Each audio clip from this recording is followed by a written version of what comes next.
Hi, everyone. Thanks for joining again. And please forgive my awkwardness. I have gotten over how I appear on TikToks, but this going live thing is like definitely a personal growth goal. So thanks for being here, watching later if that's what you're doing.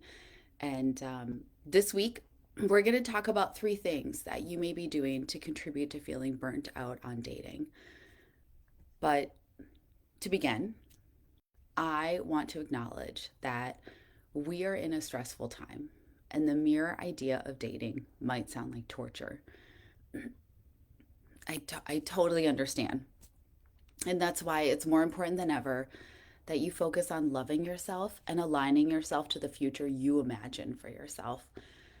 Values alignment is vital for a successful relationship, and we'll talk a lot about that here in the group. But what I want to do first of all is review some signs that you're feeling burnt out on dating, and there are some things you might be doing to contribute to that feeling because in this group, we focus on what is within our control and some tips on how to adjust those behaviors, activities, choices. So, first of all, it's important to note that by the time you think you're burnt out, you've probably needed a break from dating for quite a while. My goal in this group is to equip you with the self awareness and knowledge so you don't wait until you feel awful to take a step back. You've already pivoted earlier, you know what you need and when on your journey. And you won't need someone to tell you what to do about a date or a relationship or even just how to respond to a text. You'll know because you know yourself and how to recognize when someone is meeting you where you are. So, here are some signs you might be feeling burnt out. Your conversations around dating are all negative, and it's mostly complaining about things you feel are out of your control, and any conversations you have about it, feeling you leaving no better or even worse than you did before you had the conversation. Second is you only see red flags, and anything that seems misaligned between you and a date or potential date become red flags when in reality some are just signs of incompatibility. And you remember these things about a person rather than anything positive or even just interesting. And third, you feel like giving up. You think it's pointless, and maybe your dreams will never come true, and you feel powerless to create the life you want. Obviously, this isn't an exhaustive list, but these are common signs. So, there's a lot of factors contributing to you feeling this way, and we'll examine the external factors next week. But for now, let's dive into some things you may be doing to exacerbate your burnout and what you can do instead to avoid or mitigate these symptoms. So, first, this is the most common one. This is the overarching theme. You're engaging in dating activities regardless of your mood. Nothing good will come of you opening an app, answering a text, or going to a singles oriented event if you don't feel good about doing it. Second, you're following bad dating advice. So people who feel down want others to join them. It validates their experiences and it gives them permission to wallow further. So looking for advice or guidance from anyone who's in the same boat as you and feeling no better about it won't help you. It won't help you feel better, and it definitely won't lead you closer to the things that you want.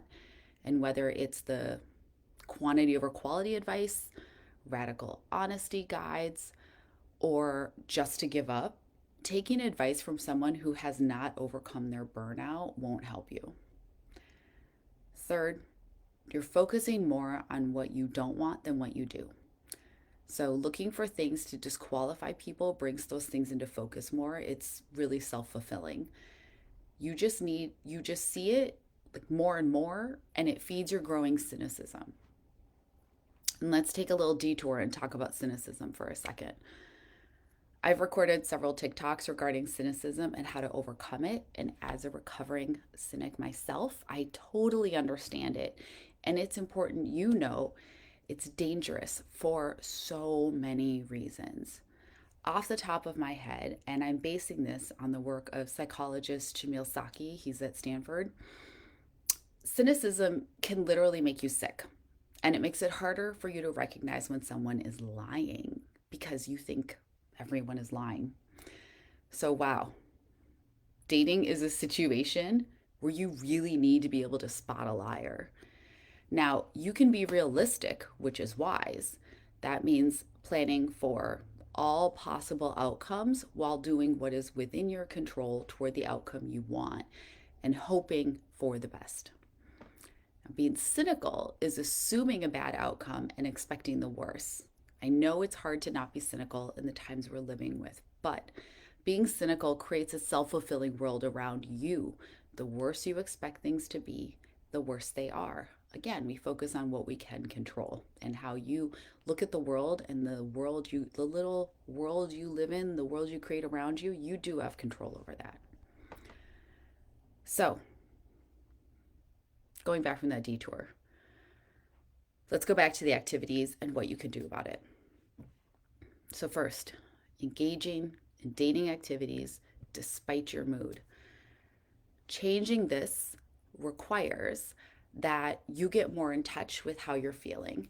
And we all have feelings we override for some reason. Sometimes we have to, like when you're sleeping in and you really want to keep sleeping, but you need to go to work. But other times, though, you're treating something that should be fun as a chore and it becomes one. So think of it this way: most people want their ideal relationship to have some foundation of fun, laughter, general good feelings. And what kind of start will you have with that potential partner if your initial interactions feel like a chore to you? Will you even be able to see when someone is displaying traits you are looking for? And how will they view you? If they met you and you feel awful, would they see you for the person you truly are? So get in touch with your feelings, and if you feel down, take a break. Turn that energy elsewhere, to yourself, your community, your family, your friends, other humans whose relationships you want to nurture. Showing that care and love elsewhere will help you change how you feel about other potential relationships. So, second is following bad dating advice, and there is a lot out there. Now, you would not go to work and ask the intern how to become a VP. You would not ask someone who's only rented how to buy a house. So, you don't go to people who have not changed their situation to create the life you are hoping to have. You also don't want to get dating advice from someone who will happily make a pronouncement to you about what to do, knowing only a fraction of the story. Every person is different and they're looking for different things. So, what works for one person doesn't necessarily work for another. Look to people who have what you want for advice and guidance. Unless someone married their high school sweetheart and never dated again, most people have dated. And if they are happily coupled now, they may have useful advice. Don't just write off your married friend's advice. Now, if you want to ask them for advice, tell them up front. You don't want to hear, like, oh, I'm so glad I don't have to date right now. It's not so awful out there, because that's not going to be constructive. At the very least, be open to what they might have to say. They are the VPs you're looking to for inspiration, and they will help you keep feeling more positive about your journey. Not to assume everyone wants to get married. I totally support long time relationships. I myself am not married very much by choice, but I am with my partner, my forever partner. So, now for the third behavior: focusing more on what you don't want. Most people at some point have made a list of what they want in a dream partner. But if you never have, you should do it. List only what you're looking for and not what you're trying to avoid. And keep that list of positive attributes in the forefront of your mind on your journey. And focus on things a person can control: the choices they make, the values and beliefs they could share with you. Because if you keep looking for issues, that's all you're going to get. And no one is perfect or fulfills every single thing. The goal is to know that what is most important for you and focus on looking for clear signs of compatibility. So, those are my top three. There are a lot more, but those are my top three, the ones I see most often. And if you want to know more about managing your specific situation, comment on this video ready or DM me, and I'll reach out to you to book a free call to talk about you and what you're looking for to see if we're in alignment. But either way, you're going to get value from the call. I'm also I'm also going to give away a free one-on-one session this month to someone who books a call with me, no strings attached. So you might get everything you need from that single meeting. And at the very least, don't forget to subscribe to my newsletter. It comes out on Fridays. I round up dating and self love news and things I've been talking about on other platforms. And if you haven't listened to my appearance on the Beverly Explains It All podcast on Apple, Spotify, or YouTube, put that on your to do list for the weekend because I answered questions from that her single friends had sent in for me. And they had some really good, really common questions. So, anyway, thank you so much for joining or watching the replay. And please don't hesitate to reach out to me if you want other topics or questions covered in the future.